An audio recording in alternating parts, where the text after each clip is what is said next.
Welcome to my YouTube channel Get mechanical.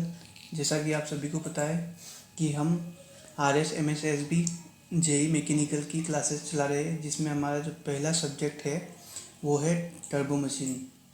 तो basically हम यही चीज़ करवा रहे हैं, टर्बो मशीन। और टर्बो मशीन में हमारे जो लेक्चर्स हो गए वो 4 लेक्चर हो गए। और प्रीवियस के लेक्चर में हमने इम्पल्स टरबाइन और रिएक्शन टरबाइन के बारे में जाना, उसके प्रिंसिपल क्या होते हैं, वो वर्क कैसे करता है और उसके डिफरेंस क्या होते हैं। तो उसकी आपको प्लेलिस्ट नज़र आ जाएगी, आप उससे लेक्चर ज़रूर देखिएगा, क्योंकि प्रीवियस ईयर लेक्चर का आप नहीं देखोगे तो आपको आगे कुछ समझ में नहीं आएगा। तो आपसे रिक्वेस्ट है कि आप ये लेक्चर देख रहे हो तो पहले प्रीवियस ईयर लेक्चर देख लीजिएगा, फिर ये लेक्चर देखना, ठीक है। तो आज हम शुरुआत करते हैं हमारे नए टॉपिक से। हमारा जो नया टॉपिक है वो है second law of thermodynamics applied to turbo machine. ये हमारा आज का नया टॉपिक है। तो बेसिकली हम इसके बारे में जानेंगे। और आपको एक बात और बतानी है कि जो भी नए यूज़र्स आए हैं वो हमारे चैनल को सब्सक्राइब और लाइक ज़रूर कर देना। और आपको सॉन्ग भी पढ़ा रखी है, उसकी भी प्लेलिस्ट आपको आई बटन में दिख जाएगी, तो आप वहाँ से उस सॉन्ग को भी पढ़ सकते हो। और मैं नए पैटर्न से करा रहा हूँ, जिसमें आपको बेटर एनिमेशन के थ्रू समझाऊँगा। हालांकि इसमें इतना एनिमेशन नहीं है तो ज़्यादा दिक्कत नहीं है। तो हमारा जो नया टॉपिक शुरुआत, जैसे कि हम बता रहे हैं कि हमारा जो नया टॉपिक है वो है second law of thermodynamics applied to turbo machine. ये हमारा नया टॉपिक है और ये हमारा लेक्चर नंबर 5 है। तो ये सब आपको पता चल गया होगा। तो बेसिकली अब हम आज शुरुआत करते हैं हमारे नए टॉपिक से, सेकंड लॉ ऑफ थर्मोडायनेमिक्स। तो इस लेक्चर में हम basically second law of thermodynamics पढ़ने से पहले हमें जो बेसिक टर्म होती है इसकी वो समझना ज़रूरी है। तो हम जो पढ़ने वाले हैं सबसे पहले वो है एंट्रोपी। एंट्रोपी के बारे में हम जानेंगे। तो बेसिकली एंट्रोपी होती क्या है, एंट्रोपी का मतलब क्या होता है, ये चीज़ हम इसके बारे में जानेंगे कि भाई एंट्रोपी प्रॉपर्टी होती है या कुछ अलग होता है, ये चीज़ हम समझेंगे। और ये रिवर्सिबल में क्या होता है इसका काम, इरिवर्सिबल में क्या होता है, ये चीज़ भी हम समझेंगे। तो बेसिकली आपको एंट्रोपी की डेफिनेशन आपको नज़र आ रही होगी कि डिसऑर्डरनेस। तो जैसा कि नाम से पता चला कि डिसऑर्डरनेस है। डिसऑर्डरनेस मतलब कि व्यवस्थित नहीं है, वो अव्यवस्थित है, हिंदी में कहे तो इसका मैं आपको एक छोटा सा एग्जांपल देके समझाता हूँ, आपको अच्छे से समझ में आ जाएगा। तो बेसिकली हम एक एग्जांपल लेते हैं छोटा सा, कि ये आपकी पूरी एक क्लास है, पूरे एक क्लास है जो पूरी एक है। और यहाँ पर आपका एक टीचर है जो आपको पढ़ा रहा है। और आप सब इस तरीके से बैठे हुए क्रम से, आप इस तरीके से बैठे हो क्रम से, बिल्कुल ऑर्डर टाइप्स इस तरीके से आपकी पूरी क्लास में सब बैठे हुए व्यवस्थित तरीके से। जैसे ही जो आपका टीचर है वो क्लास से बाहर जाता है, तो जो भी स्टूडेंट होते हैं क्लास के, वो जनरली कोई इधर जाता है, कोई इधर जाता है, कोई इससे बात करता है, कोई इससे बात करता है, कोई इससे करता है, कोई इधर चले जाता है। तो ये चीज़ क्या बताती है कि जो ये व्यवस्थित क्रम था वो डिसऑर्डर में चेंज हो गया। तो यही चीज़ बेसिकली हम एंट्रोपी में बताए कि एंट्रोपी का बेसिकली मतलब यही होता है कि भाई वो चीज़ आपका डिसऑर्डर कितना है। तो ये हमारा बेसिकली मतलब होता है। तो सिंपल सा टर्म है एंट्रोपी, इसका मतलब होता है डिसऑर्डरनेस। तो इसका हम डेफिनेशन के अकॉर्डिंग अगर मैथमेटिकली इसका डेरिवेशन के थ्रू का समझेंगे, जो हमारा जो फॉर्मूला निकलता है वो इन अ क्लोज सिस्टम, ये जो शो करता है ये हमारा रिवर्सिबल चीज़ को शो करता है, ये साइक्लिक चीज़ को शो करता है। ये जो सिंबल है गोला, ये हमारा रिवर्सिबल चीज़ को शो करता है कि वो चीज़ कितनी रिवर्सिबल है। वो साइक्लिक प्रोसेस है, तो ये क्लोज साइक्लिक प्रोसेस जिसमें dq/t इक्वल टू 0, अगर इक्वल टू 0 है तो ये चीज़ हमारे को रिवर्सिबल प्रोसेस शो करती है। अगर इक्वल टू 0 नहीं है तो ये प्रोसेस जो है हमें इरिवर्सिबल प्रोसेस शो करती है। रिवर्सिबल का मतलब समझते हो आप कि एक ही चीज़ को दोबारा, वही चीज़ दोबारा रिपीट हो और उसमें कोई कमी नहीं हो, उसको में ज़्यादा एनर्जी ज़रूरत नहीं पड़े, उसमें ना ही हमें कोई आगे से वर्क करना पड़े, वो चीज़ रेगुलर चलता रहे कंटिन्यूस, तो वो चीज़ होती है हमारी रिवर्सिबल। और इरिवर्सिबल में वो चीज़ कंटिन्यू नहीं हो पाती, तो हमें उसको रिवर्सिबल बनाने के लिए कुछ ना कुछ तो आगे से करना पड़ता है, या आगे से एनर्जी देनी पड़ती है, वर्क करना पड़ता है। ये सब इरिवर्सिबल को रिवर्सिबल में बदलने के लिए करते हैं। तो बेसिकली जो हमारा एंट्रोपी जो होता है उसे हम एस से शो करते हैं। तो ये जो डी एस है ये चेंज इन एंट्रोपी बताता है कि चेंज इन एंट्रोपी अगर डी क्यू बटा t equal to d s हुआ, ये किसके लिए होता है? ये प्रोसेस हमारे रिवर्सिबल प्रोसेस के लिए होता है, जो कि ये क्लोज सिस्टम है। जैसा कि आपको पता ही है कि क्लास में जो क्लास थी वो भी क्लोज सिस्टम है, पूरे कमरे में बंद है।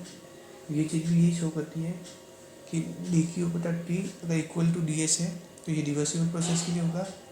और अगर यही चीज़ अगर डी क्यू बटा टी अगर ग्रेटर देन डी एस होगा तो ये इरिवर्सिबिलिटी को शो करती है। तो ये आपको समझ में आ गया होगा बेसिकली एंट्रोपी क्या होती है। अब हम basically second law of thermodynamics की डेफिनेशन पढ़ेंगे कि है क्या वो, ठीक है। तो शुरुआत करते हैं हमारे सेकंड लॉ ऑफ थर्मोडायनेमिक्स की। और उससे पहले ये चीज़ और कुछ टर्म और बची है, वो चीज़ भी हम पढ़ लेंगे कि जो आइसोलेटेड सिस्टम होता है, आइसोलेटेड सिस्टम आपको एग्जांपल देता हूँ तो आप थर्मस देखते होंगे चाय का, जिसमें चाय रखी होती है और चाय वो गर्म चाय रख देते हैं तो कभी ठंडी बहुत देर से होती है। वो चीज़ सिस्टम होती है आइसोलेटेड होती है, ना तो उसमें एनर्जी ट्रांसफर होती है ना मास ट्रांसफर होती है। इस चीज़ के बारे में हम जो है बेसिकली हम थर्मोडायनेमिक्स में अच्छे से डिटेल में पढ़ेंगे। तो अभी तो ये आपको समझ में आना चाहिए कि आइसोलेटेड सिस्टम होता है क्या, जिसमें ना हीट ट्रांसफ़र नहीं होती और ना ही वर्क ट्रांसफ़र होता है। तो हीट ट्रांसफ़र नहीं होती है तो ये चीज़ ही बता रही कि इसमें हीट ट्रांसफ़र नहीं होती, तो हीट जो ट्रांसफ़र है वो जीरो है। तो बेसिकली डी एस जो होता है वो greater than equal to zero होगा। और यूनिवर्स के लिए हमेशा जो एंट्रोपी जो होगा वो पॉजिटिव होगा हमेशा हमेशा। बस सिस्टम में वो चीज़ नेगेटिव भी हो सकती है। तो आपको एक नोट्स बता देता हूँ कि नोट्स क्या कहता है कि change in entropy of the system में पॉजिटिव, नेगेटिव और जीरो। सिस्टम में जो भी चीज़ होती है, जो भी एंट्रोपी चेंज होता है वो पॉजिटिव हो सकता है, नेगेटिव हो सकता है और जीरो हो सकता है। लेकिन अगर यूनिवर्स की बात करें तो यूनिवर्स हमेशा पॉजिटिव ही होगा। तो यही चीज़ लिखी हुई है इसमें, but change in entropy of universe is always positive और जीरो, या तो पॉजिटिव होगी या जीरो होगी। तो ये चीज़ हमें बता रही है यूनिवर्स के बारे में कि हमें यूनिवर्स जो भी होती है वो हमेशा उसमें एंट्रोपी जीरो होती है या इक्वल होती है। तो ये चीज़ आपको समझ में आ गई होगी, एंट्रोपी का मतलब भी समझ में आ गया होगा कि डिसऑर्डरनेस शो करता है, ठीक है। तो अब हम पढ़ेंगे second law of thermodynamics to turbo machine. तो जनरली मैं आपको नोट्स से पढ़ा रहा हूँ, इसमें इतना समझने का नहीं है। तो आपको जो बेसिक टर्म जो थी वो एंट्रोपी वो बता दी है। अब हम पढ़ेंगे सेकंड लॉ ऑफ थर्मोडायनेमिक्स। तो सेकंड लॉ ऑफ थर्मोडायनेमिक्स क्या कहता है कि सेकंड लॉ ऑफ थर्मोडायनेमिक्स बोलता है कि इन सिंपल सी एक बेसिक टर्म पढ़ लेते हैं। In turbine the energy transfer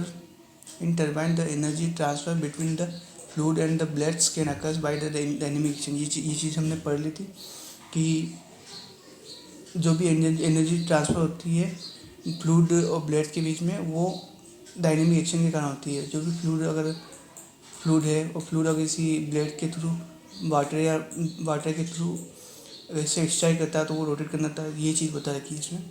अब ये बेसिक टर्म ये है H1 और H2 क्या होता है। H1 H2 यहाँ पर स्टैटिक एंथैल्पी है और H0 और H02 इज स्टैग्नेशन एंथैल्पी। यहाँ स्टैग्नेशन का मतलब ये होता है कि जहाँ पर काइनेटिक एनर्जी और पोटेंशियल एनर्जी जहाँ पर जीरो हो वो स्टैग्नेशन पॉइंट कहलाता है और ये स्टैग्नेशन एंथैल्पी है। और एक और चीज़ बतानी है कि अगर मशीन जो है एब्जॉर्ब पावर करती है, पावर को एब्जॉर्ब करती है, तो उसमें H02 ग्रेटर देन होगा H01 से। अगर मशीन जनरेट करती है तो उसमें एंथैल्पी जो सेकंड की होगी वो कम होगी एंथैल्पी 1 से H01 से, और H02 लेस देन होगा H01 से। ठीक है, ये आपको समझ में आ गया होगा। तो हम अब आगे पढ़ेंगे सेकंड लॉ ऑफ थर्मोडायनेमिक्स के बारे में। तो चलिए चलते हैं हम सेकंड लॉ ऑफ थर्मोडायनेमिक्स के बारे में। तो ये आपको समझ में आ जाएगा। तो मैंने आपको पहले ही बता दिया था कि जो हमारा सेकंड लॉ ऑफ थर्मोडायनेमिक्स है वो एंट्रोपी पढ़ने का मकसद क्या था, ये चीज़ अब पता चलेगी आपको कि entropy leads to the definition of entropy. जो सेकंड लॉ ऑफ थर्मोडायनेमिक्स है वो leads to the definition of entropy. ये जो सेकंड लॉ ऑफ थर्मोडायनेमिक्स है हमें ये बताता है कि एंट्रोपी की डेफिनेशन को शो करता है सेकंड लॉ ऑफ थर्मोडायनेमिक्स। इसलिए मैंने आपको बेसिकली एंट्रोपी के बारे में पहले ही बता दिया, तो आपको ये दिक्कत नहीं आएगी। और delta q reversible equal to TdS। तो जैसा कि आपको पता ही है कि Q/S था अब बराबर इक्वल टू जो भी था वो चीज़ हमें उसमें समझ में आ गई होगी। तो इसका डेफिनेशन क्या है कि is define as entropy change is caused by heat transfer mass flow और रिवर्सिबिलिटी। तो एंट्रोपी चेंज कब होगी, बेसिकली मतलब क्या, एंट्रोपी मतलब डिसऑर्डरनेस। अब डिसऑर्डरनेस किसी में कब क्या होता है, जैसे आप एग्जांपल मान लो कि पानी है, अगर पानी में अगर आप हीट ट्रांसफ़र करोगे तो कहीं ना कहीं उसके पार्टिकल्स जो होंगे वो इधर उधर मूव करेंगे, और जब उबाल आएगा तो वो उबाल टाइप फूलेंगे, तो उसमें कहीं ना कहीं डिसऑर्डरनेस आ गया। तो हीट ट्रांसफ़र के थ्रू भी डिसऑर्डरनेस आ जाता है। अगर उसी में अगर हम पानी डाल देते तो उसकी वजह से भी हमारा डिसऑर्डरनेस आ जाता है, और इरिवर्सिबिलिटी, ये सब एंट्रोपी चेंज के कारण हैं। तो अगर जनरली हम बेसिकली हम माने कि जो भी एंट्रोपी में चेंज अगर पॉजिटिव हो, किसके लिए पॉजिटिव होता है, वो इरिवर्सिबल प्रोसेस के लिए होता है। और एंट्रोपी में जो चेंज है वो जीरो हो, वो किसके लिए होता है, हमारा रिवर्सिबल प्रोसेस। ये मैंने आपको पिछले इसमें समझा दिया था, तो ये आपको समझ में आ गया होगा। और